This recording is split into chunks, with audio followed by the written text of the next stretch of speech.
جا سکتا ہے اور 150 قسمیں ایسی ہیں جس پانی سے وضو نہیں ہو سکتا ہے۔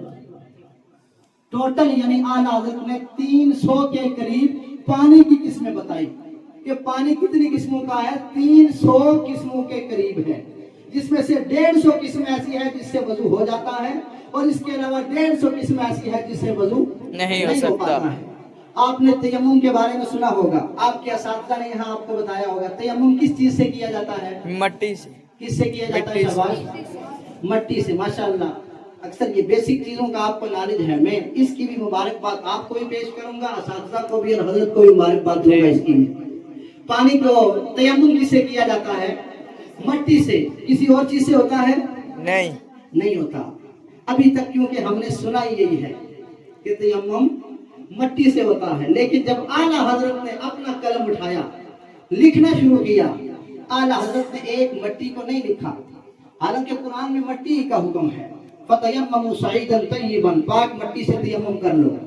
لیکن جب اعلیٰ حضرت کا قلم اٹھا، ان کے علم کا اندازہ کرو، آج ہم ان کے علم کی طرف جا رہے ہیں کہ ان کا علمی مقام کیا ہے، اللہ نے انہیں علم کتنا دیا ہے، آج میں وہ آپ کے سامنے بیان کرنا چاہتا ہوں۔ ہم نے صرف اب تک یہی سنا، وہ چاہے اساتذہ ہوں یا آپ ہوں، کہ تیمم کس سے ہوتا ہے؟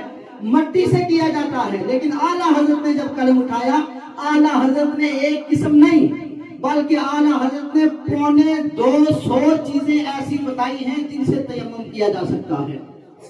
کتنی چیزیں بتائی؟ 250، یعنی 175 کے قریب اعلیٰ حضرت نے وہ قسمیں بتائی ہیں جن سے تیمم کیا جا سکتا ہے۔ اب سوچیں اعلیٰ حضرت کا علم مقام کتنا ہے۔ آج کے بڑے سے بڑے کسی مفتی سے، کسی بڑے سے بڑے اسکالر سے پوچھا جائے، وہ کم از کم 10 چیزیں یا 12 چیزیں یا 15 چیزیں تو بتا دے گا، لیکن بعد والی چیزوں کا جب تک وہ اعلیٰ حضرت کی کتاب کا مطالعہ نہ کرے، اسے کسی چیز کا علم حاصل نہیں ہو پائے گا۔ اعلیٰ حضرت کو اللہ نے اتنا علم دیا تھا۔ ہم درود تاج کے اندر پڑھتے ہیں دافع البلاء والوباء، کہ سرکار بلاؤں کو بھی ٹالنے والے ہیں، وباؤں کو بھی ٹالنے والے ہیں۔ اس کے اوپر جب اعتراض کیا، اس وقت بھی اعلیٰ حضرت نے ایک نہیں بلکہ ایک رسالہ لکھا جس کے اندر 300 حدیثیں اعلیٰ حضرت نے درج کی، کہ 300 حدیثوں سے یہ ثابت ہوتا ہے کہ رسول اللہ بلاؤں کو بھی ٹالنے والے ہیں، آقا وباؤں کو بھی ٹالنے والے ہیں۔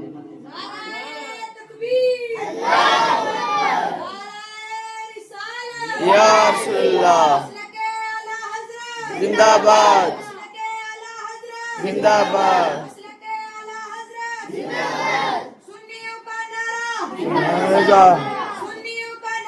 احمد رضا ہمارا، اللہ اکبر۔ اب جب اعلیٰ حضرت کا کے دور کے اندر ایک اختلاف ہوا سماع الموتیٰ کے تعلق سے، یعنی کیا مردے قبر میں سنتے ہیں یا نہیں سنتے ہیں۔ آج کل بھی بہت سارے لوگ اعتراض کرتے ہیں کہ مردہ کچھ نہیں سنتا ہے، وہ مر جاتا ہے، مٹی میں معاذ اللہ مل جاتا ہے، اسے کسی چیز کی آواز نہیں آتی ہے۔ جب یہ اختلاف اور یہ تنازعات اور تضادات چلے اعلیٰ حضرت کے دور میں، اعلیٰ حضرت نے ایک نہیں بلکہ ایک کتاب لکھی، اس کے اندر 70 حدیثیں اعلیٰ حضرت نے لکھی، اور 70 حدیثوں سے یہ ثابت کیا کہ جب کوئی بندہ قبر کے اوپر جاتا ہے، وہ جو بھی کہتا ہے، وہ بیچ میں قبر کے اندر جو میت لیٹا ہوا ہے وہ اس کی ساری باتوں کو سنتا ہے۔ اعلیٰ حضرت نے اپنی طرف سے نہیں بلکہ 70 حدیثوں کی روشنی میں یہ ثابت کیا۔ اعلیٰ حضرت کو اللہ تعالیٰ نے اتنا علم عطا فرمایا ہوا تھا کہ آپ مفسر بھی تھے، آپ محدث بھی تھے، آپ محقق بھی تھے، آپ بڑے لائق فائق مدبر بھی تھے، آپ یعنی ہر فیلڈ کے ایک دم ماسٹر تھے۔ وہ صرف دین کے اندر نہیں بلکہ دنیاوی جتنے بھی علوم ہوتے ہیں، ان سارے علوم میں اعلیٰ حضرت کو اللہ رب العزت نے اتنی دسترس عطا فرمائی ہوئی تھی، اللہ نے اتنا مقام اعلیٰ حضرت کو دیا تھا کہ جس طریقے سے وہ دینی علوم کے اندر ماہر تھے، ایسے ہی اعلیٰ حضرت دنیاوی علوم میں بھی بہت زیادہ مہارت رکھا کرتے تھے۔ یہاں تک کہ جب ایک بندہ فارن کنٹری سے پڑھ کے آیا اور وہ علم ریاضی یعنی میتھ کے علم کو حد سے زیادہ بہت یعنی ایک ماسٹر تھا اس علم کا، وہ علم ریاضی کا، میتھمیٹکس کا، بہت ایک دم اس فیلڈ کا وہ ماسٹر تھا۔ وہ پڑھ کے آیا، علی گڑھ مسلم یونیورسٹی میں پروفیسر لگا۔ جب وہ پروفیسر بن گیا، اب پروفیسر بننے کے بعد جب اپنے اسٹوڈنٹس کو وہ پڑھانے لگا، پڑھاتے پڑھاتے میتھ کا ایک ایسا سوال آ گیا کہ اس کی عقل دنگ رہ گئی وہ حیران ہو گیا، پریشان ہو گیا کہ یہ ایسا کوشچن آیا ہے کہ اس کا تو جواب ہی نہیں ہے میرے پاس۔ اس نے اپنے ٹیچر سے رابطہ کیا، اپنے اساتذہ سے رابطہ کیا، ان کو پوچھا کہ کیا آپ کو اس کے بارے میں کوئی علم ہے؟ انہوں نے کہا نہیں ہے۔ اس نے کہا میں انڈیا کے اندر نمبر 1 کا ایک میتھ کے اندر جو ہے ایک میتھ کا اسکالر ہوں، میں اتنا پڑھا لکھا ہوں کہ میتھ میں میرے علم کے جواب کا کوئی بندہ ہے ہی نہیں ہے ہندوستان کے اندر۔ اب کریں تو کریں کیا، اس سوال کا جواب کیسے ملے گا؟ اس نے تیاری کی کہ جس فارن کنٹری میں سے، جس ملک سے میں پڑھ کے آیا ہوں، میں دوبارہ وہیں جاؤں گا، وہاں جا کر میرے جو یونیورسٹی کے پروفیسرز ہیں میں ان سے جا کے سوال کروں گا، ان سے جا کے پوچھوں گا، وہ مجھے اس چیز کا جواب بتائیں گے۔ وہ تیار ہوا، تیار ہو کے جانے ہی والا تھا کہ ایک آدمی سے ملاقات ہو گئی۔ اس نے کہا کہاں جا رہے ہیں؟ انہوں نے کہا جی اب میں جا رہا ہوں باہر، جس ملک سے میں پڑھ کے آیا تھا وہاں جا کے ایک کوشچن کو سالو کرنا ہے میں نے۔ انہوں نے کہا ایک کام کرو، بریلی کے اندر ایک امام احمد رضا ہے۔ کون ہے؟ امام احمد رضا، اعلیٰ حضرت ہیں، آپ ان کے پاس چلو، شاید وہاں سے آپ کو جواب مل جائے، کیا پتا وہاں سے آپ کو کوئی جواب ہی میسر آ جائے۔ انہوں نے کہا جی عجیب بات کرتے ہیں، میں جو ہندوستان کے اندر سب سے 1 نمبر کا پڑھا ہوا میتھ کے اندر لائق فائق آدمی ہوں، پروفیسر ہوں، میں ایک مولوی کے پاس جا کے ایک اپنے سوال کا حل کراؤں گا؟ ایسا تو ممکن نہیں ہے۔ انہوں نے کہا آپ ویسے بھی جا رہے ہیں، 1 دن کا مسئلہ ہے، چلو پوچھو، اگر نہ آیا تو وہیں چلے جانا۔ آخر جب وہ بازید ہوئے تو وہ تیار ہو گئے۔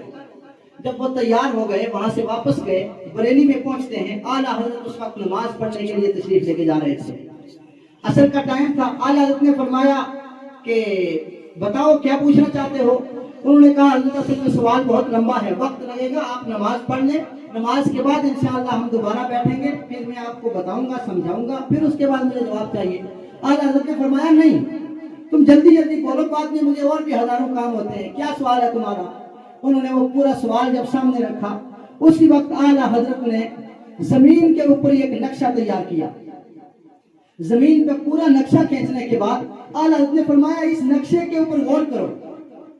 اس بندے نے جب غور کیا، غور کرنے کے بعد اعلیٰ حضرت ساتھ میں ایکسپلین کرتے گئے، ان کو ساتھ میں سمجھاتے گئے، اور 2 منٹ کے اندر ہی اس بندے کا وہ سوال حل ہو جاتا ہے، وہ کوشچن سالو ہو جاتا ہے۔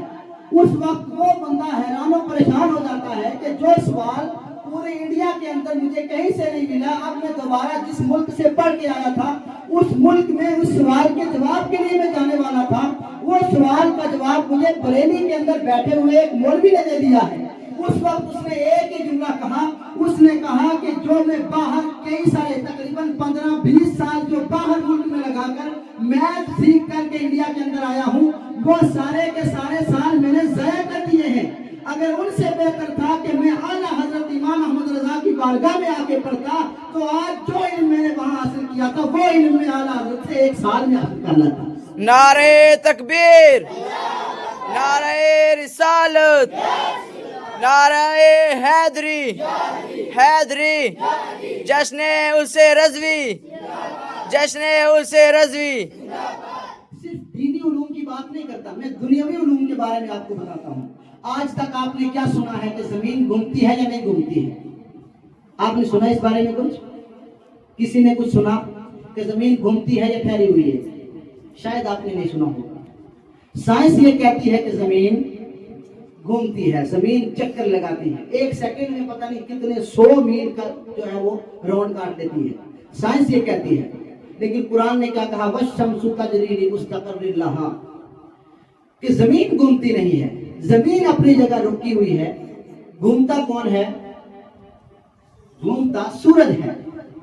اعلیٰ حضرت نے بھی قرآن کے موقف کو لیا اور جو سائنسدان تھے، سائنٹسٹ جو تھے، ان کے موقف کو رد کیا۔ اعلیٰ حضرت نے فرمایا ایسا نہیں ہے، بلکہ یہ جو زمین ہے یہ زمین ٹھہری ہوئی ہے، زمین نہیں گھومتی ہے بلکہ گھومنے والا چاند ہے، گھومنے والا سورج ہے، یہ زمین نہیں گھومتی ہے۔ اس کے اوپر اعلیٰ حضرت نے تقریباً 160 کے قریب ایویڈنسز پیش کیے، 160 کے قریب ثبوت دیے کہ زمین اپنی جگہ ٹھہری ہوئی ہے، زمین گھوم نہیں رہی ہے۔ اعلیٰ حضرت نے عقلی دلائل بھی دیے، نقلی دلائل بھی دیے۔ عقلی دلیل یہاں تک انہوں نے دی کہ اگر زمین گھوم رہی ہے ہم مان سکتے ہیں کہ زمین گھومتی ہے، لیکن بتاؤ ساتھ میں یہ خلا تو نہیں گھومتے ہیں؟ اگر پوری زمین گھومتی ہے،